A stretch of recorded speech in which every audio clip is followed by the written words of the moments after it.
Salut tout le monde, j'espère que vous allez bien les amis. On se retrouve aujourd'hui pour une nouvelle vidéo, 49e épisode de cette série Tour du Monde, où l'on découvre les actus foot qui sont tombés depuis 24 heures. Et on va démarrer du côté du Real Madrid. La célébration et la communion entre Antonio Rudiger et les supporters du Real qui attendaient notamment les joueurs à la sortie du Bernabéu. La petite célébration, la joie d'Antonio Rudiger dans son véhicule, c'était assez sympa de voir tout ça.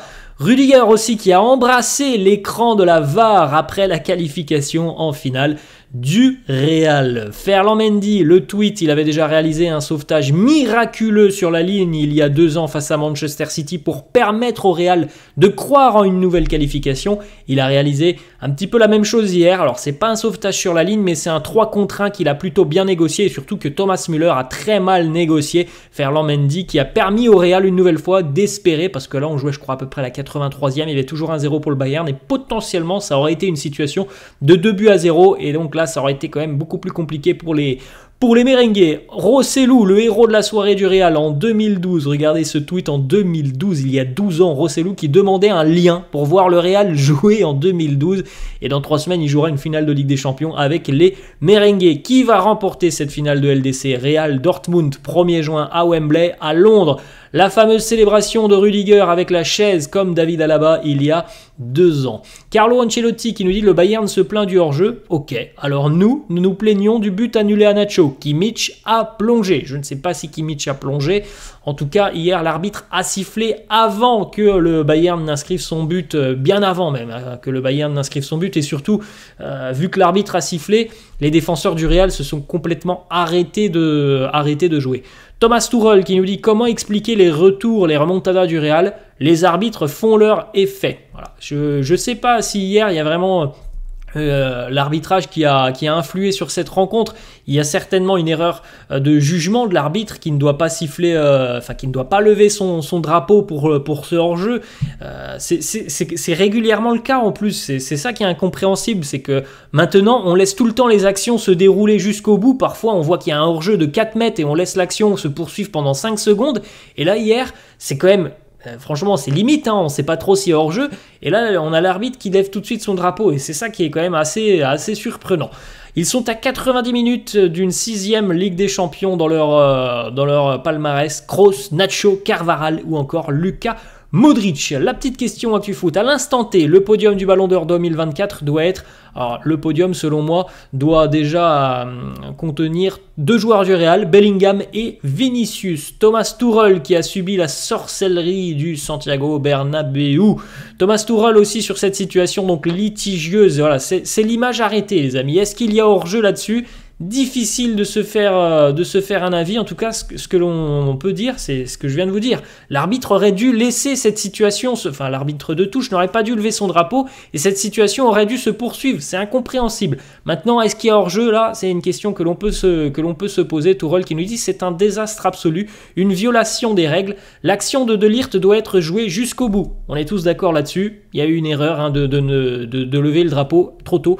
Côté merengue, les émotions pour Jude Bellingham, évidemment, ça sera sa première finale de Ligue des Champions. C'est une première saison au Real qui est déjà exceptionnelle pour lui. La réaction de Ligt qui nous dit c'est honteux. Le juge de touche m'a dit désolé d'avoir commis une erreur. Ligt qui nous dit je pense que nous connaissons tous les règles. Si le hors-jeu n'est pas clair, vous devez continuer à jouer. C'est la règle. Je trouve ça honteux. Le but de Rossellou était également presque hors-jeu et là ils ont continué à jouer. Pourquoi pas avec nous? C'est la question que l'on peut se poser. C'est la règle. Ils ont tous d'accord côté bavarois. Après, il ne faut pas dire, par contre, du côté du Bayern, on dit De Ligt a égalisé, il y a but. Si on ne siffle pas le hors-jeu, vous vous doutez bien que les défenseurs du Real ne vont pas défendre de la même manière. En l'occurrence, Eder Militao, du côté du Real, on s'est complètement arrêté parce que l'arbitre a sifflé. Mais ils ont tout à fait d'accord dans le sens où, oui, le drapeau n'aurait jamais dû être levé. À la place de Didier Deschamps, est-ce que vous prenez Ferland Mendy à l'Euro 2024? Pour moi, c'est un grand oui. Il n'y a même pas de débat à l'heure actuelle. Ferland, il est sur une régularité exceptionnelle. Depuis qu'il n'y a plus trop de pépins physiques, là, depuis quelques mois, il est énormissime, Ferland. Donc oui, à l'heure actuelle, je pense qu'il n'y a pas de débat. Ferland doit être présent, et on l'espère, dans la liste de Didier Deschamps. Je crois que d'ailleurs, la liste, si je ne me trompe pas, c'est la semaine prochaine pour Didier Deschamps. Donc ça arrive vite. Le Real qui se dirige tout droit vers sa 15e Ligue des Champions. C'est la compétition compétition des merengues à Por la 15. On a pu voir hein, ce maillot hier du côté du Bernabéu en route pour la 15e. Thomas Müller, lui aussi, la réaction de Thomas Müller sur cette situation litigieuse, il nous dit c'est très bizarre. L'arbitre n'a même pas regardé la VAR. Ça arrive très souvent à Madrid avec le doublé de Cristiano il y a quelques années. Il ne faut pas résumer notre défaite à ça. Bah, en fait, le problème c'est qu'il n'y avait pas la justification de regarder la VAR parce que l'arbitre avait sifflé. En fait, c'est ça le gros problème, c'est qu'on ne peut pas aller réviser la VAR alors qu'on a sifflé, et donc forcément que les défenseurs du Real ont été induits à ne pas défendre sur cette situation. Maintenant, on peut regarder les images, peut-être qu'il n'y avait pas hors-jeu, peut-être qu'il y a hors-jeu, ça je ne sais pas, on n'a pas vu les images en 3D, pardon. Mais on ne peut pas aller voir la VAR parce que l'arbitre avait sifflé tout simplement, et c'est là qu'il y a la limite, hein, tout simplement.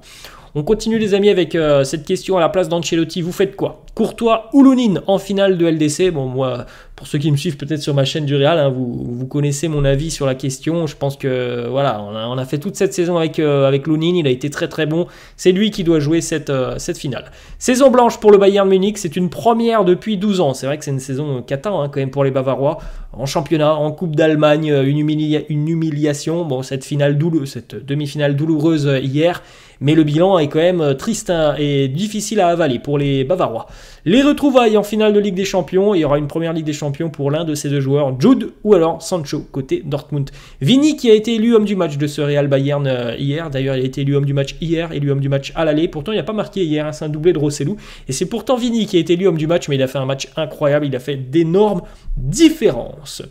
Antonio Rüdiger qui a ressorti la fameuse chaise du Bernabéu pour une nouvelle soirée historique du côté du Bernabéu. 12 fois demi-finaliste sur les 14 dernières éditions. Quand on dit que le Real est le patron de cette Ligue des Champions, quand on dit que le Real est l'équipe de cette Ligue des Champions, regardez, c'est 12 demi-finales sur les 14 dernières éditions, 6 finales en 11 ans, c'est une fois sur deux où le Real est en finale, et d'ailleurs, lorsque le Real va en finale, il s'impose.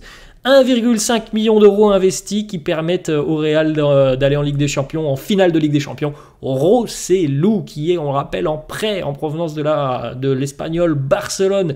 Il a un petit salaire, Rossellou, comparé aux immenses stars à côté de lui, et c'est lui hier qui inscrit un doublé. Encore une fois, une remontada, un comeback du Real dans les dernières secondes. Regardez, à la 87e, le Bayern menait 1-0. À la 90e, le Real menait 2-1 grâce à Rossellou. A noter l'énorme performance de Manuel Neuer. Bah oui, mais malheureusement, Manuel Neuer, il est fautif sur le but de l'égalisation. Donc, jusqu'à la 87e, Neuer, il faisait un match exceptionnel. Mais cette erreur, elle coûte très très cher au Bayern. Il a relâché un ballon que, je pense, 99 fois sur 100, il ne relâchera pas. Mais voilà, peut-être le mysticisme du Bernabéu, l'ambiance du Bernabéu a fait que il était moins serein sur ce ballon, il a relâché et Rossellou était là pour égaliser. Et c'est là aussi que ça change la dynamique de cette fin de rencontre. Le Real a remporté ses 8 dernières finales de Ligue des Champions, autant dire que c'est une mission qui semble impossible pour le Borussia Dortmund sur le papier. Carlo Ancelotti qui va disputer sa 6e finale de LDC en tant qu'entraîneur. 3 finales avec Milan, 2 victoires, 2 finales avec le Real, 2 victoires. Pas compliqué, Carlo en finale, il gagne. Le Real va disputer la 18e finale de Ligue des Champions de son histoire. Alors, Ligue des Champions plus Coupe des clubs champions, bref, de toute l'histoire de la Coupe d'Europe, 18e finale du Real. Le bilan sur les 17 donc dernières, 14 victoires pour 3 perdues. Nous n'aurons donc pas droit à un classiqueur en finale de Ligue des Champions, pas de remake de la finale de 2013. Jude va retrouver son ancien club, le Borussia Dortmund, en finale de la Ligue des Champions. Harry Kane ne remportera toujours pas de trophée cette saison. Cruel pour lui étant donné sa saison, les statistiques, sa productivité, son départ de Tottenham en pensant que il allait gagner à minima la Bundesliga ou la Coupe d'Allemagne et que ça ne sera pas le cas cette saison. Le Real qualifié donc en finale de la Ligue des Champions après un scénario renversant mené jusqu'à la 87e. Ils n'ont même pas eu besoin des prolongations, les merengues, pour aller chercher leur billet pour Wembley et la finale du 1er juin prochain. Je ne peux pas vous montrer, les amis, les images des buts de Rossellou. En tout cas, à 34 ans, Rossellou vient de sauver le Real en inscrivant un doublé en l'espace de 3 minutes. On continue les amis, et ça c'était à la 87e. Harry Kane peut être en course pour le premier trophée de sa carrière. Eh bien non, il n'y aura pas de trophée pour Harry Kane cette saison. Le meilleur joueur du monde, si on nous le demande, oui, je pense qu'à l'heure actuelle c'est lui. Vinicius, c'est lui qui est capable dans des matchs importants, dans des matchs de très haut niveau, qui demande beaucoup, et bien c'est lui qui est capable de faire des différences et il en a fait énormément hier, même s'il n'a pas été récompensé d'un but. Le GOAT du poste de gardien, oui, pendant 87 minutes hier, il a été énorme. Manuel Neuer, mais malheureusement, le but, comme on l'a dit, l'égalisation de Rosselló, elle est pour lui. On continue, les amis, avec des petites informations. La Fiorentina est le premier finaliste de la Conference League. La Fiorentina qui s'est qualifiée hier aux dépens des Belges de Bruges. Jude Bellingham jouera sous injection au genou hier. Enfin, il a disputé son 33e match de Ligue des Champions à 20 ans et on sait que physiquement pour Jude, depuis quelques semaines, il a quand même pas mal de pépins, de blessures. Bon, qui ne l'empêchent pas forcément de jouer, mais des blessures qui sont toujours un petit peu présentes, sous-jacentes et qui évidemment impactent, je pense, ses performances. Habib Beye a confirmé hier au micro de Canal son départ du Red Star, donc on suivra attentivement un petit peu où va arriver Habib Beye cet été. Je pense qu'il aura pas mal de courtisans. Quel sera le projet qui va l'intéresser? On enchaîne les amis avec Jul qui a porté la flamme olympique hier à Marseille. On pensait que ça allait être Zizou. Eh bien c'était le rappeur Jul qui est sorti du Belém après Florent Manoudou et qui a allumé la flamme olympique du côté de Marseille. On continue les amis avec un nouveau son aussi pour Jul. J'ai pris le mic où on retrouve pas mal de joueurs de l'OM sur le clip. On y retrouve notamment Amin Harit, Asdin Ounaoui, Ilman Ndiaye ou encore Valentin Rongier. Mats Hummels qui nous dit beaucoup d'équipes voulaient jouer contre nous. Heureusement nous sommes des gars vraiment sympas et nous avons atteint la finale pour que le plus grand nombre possible d'entre eux ait leur chance. On continue les amis avec Karim Benzema qui a encouragé Vinicius avant la rencontre. Vamonos, d'ailleurs Karim est revenu après la rencontre pour féliciter Vini avec le petit message numéro 1, Hermanito. Le PSG qui aurait ciblé 2 joueurs pour renforcer son secteur offensif cet été, Osimhen ou encore Victor Gyökeres. Luis Campos va de nouveau tenter de recruter Bernardo Silva. Une prolongation de Luis Enrique est dans les tiroirs du Paris Saint-Germain. Les deux parties vont pouvoir discuter d'une prolongation de son contrat expirant en 2025 actuellement. La signature pourrait intervenir après la finale de la Coupe de France. Habib Beye a donc annoncé son départ du Red Star. Il y aura certainement des courtisans, je pense, en Ligue 1 pour Habib Beye.